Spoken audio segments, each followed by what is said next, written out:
Sebelum Abi menjelaskan tentang bahwasanya Rasulullah Nabi kita Muhammad Sallallahu Alaihi Wasallam itu esensi atau hakikat wujud lahir dan batin beliau itu adalah Al-Quran. Abi ingin melanjutkan tentang sempurna ma'rifah. Nah, sempurna ma'rifah ini 5 perkara. Pertama, isbat zat Allah Ta'ala. Kedua, isbat sifat Allah Ta'ala. Ketiga, isbat asma Allah Ta'ala. Keempat, isbat af'al Allah Ta'ala. Kelima, isbat kebenaran Rasulullah Sallallahu Alaihi Wasallam. Nah, ini terbahagi 2. Yang 4 tadi yakni mengisbatkan zat Allah Ta'ala, artinya tetap akan zat Allah Ta'ala tadi tiada berubah-ubah, yakni ahad, tiada dihitungkan atasnya satu persatu, kada banyak, kada berkelas-kelas zat Allah Ta'ala. Demikian pula isbat sifat asma dan af'alnya itu. Ini disebut juga syahadat tauhid, yang 4 perkara tadi. Nah, kemudian yang kelima, isbat kebenaran Rasulullah. Isbat kebenaran Rasulullah ini disebut juga adalah syahadat Rasul. Ketentuan kebenaran isbat yang 4 perkara tadi, zat sifat asma af'al tadi. Nah, ternyata poinnya ada pada yang kelima ini, yakni isbat kebenaran Rasulullah, yakni menetapkan atas hukum-hukum Allah, tiada bertukar, tiada berubah. Sunat tidak bertukar menjadi wajib. Demikian pula kebalikannya, wajib tidak bertukar menjadi sunnah. Demikian pula haram, apa yang sudah ditentukan atasnya haram tidak bertukar menjadi halal. Seperti berdagang, berniaga, itu halal, sedangkan riba itu haram.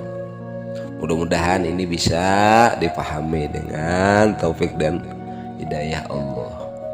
Kemudian lagi yang tadi tentang esensi kebenaran Rasulullah, zahir dan batin tadi adalah Al-Quran.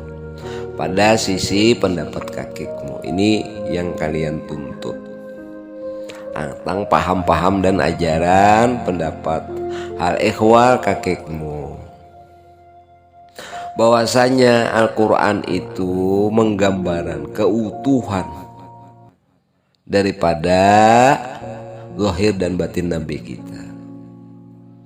Maka kata kakekmu, Al-Quran yang 30 juz itu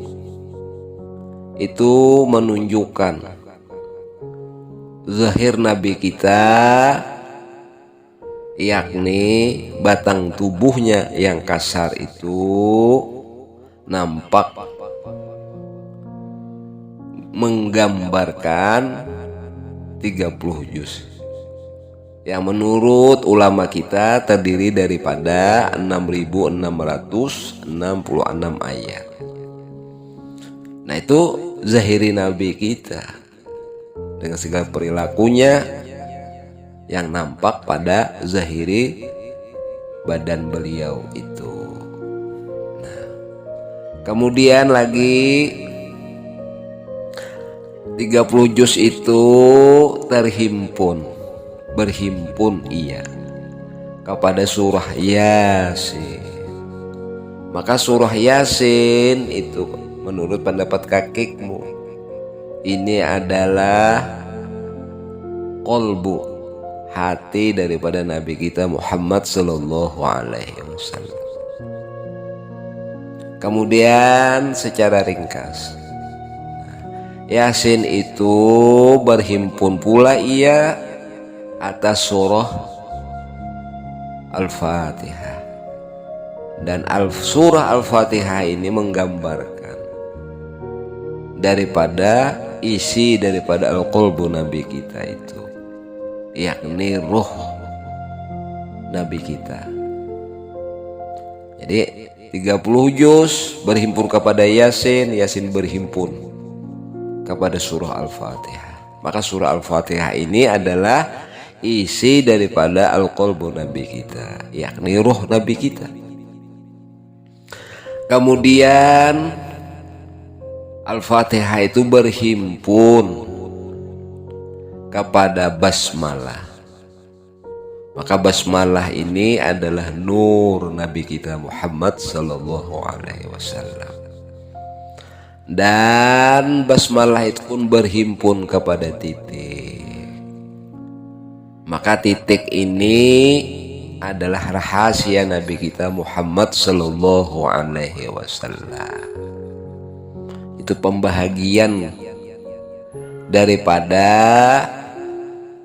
zahir dan batin Nabi kita yang dibahagikan atasnya kejadian daripada Al-Quran itu merupakan gambaran daripada kejadian asal usul Nabi kita Muhammad sallallahu alaihi wasallam.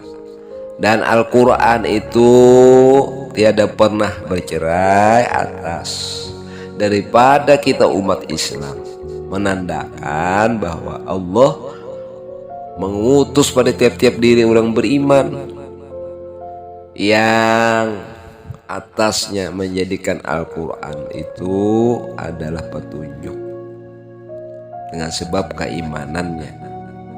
Nah, zalikal kitabul la raiba fihi hudal lil muttaqin. Ini terhubung pula dengan pengertian bahwa Allah mengutus pada tiap-tiap diri beriman itu seorang rasul.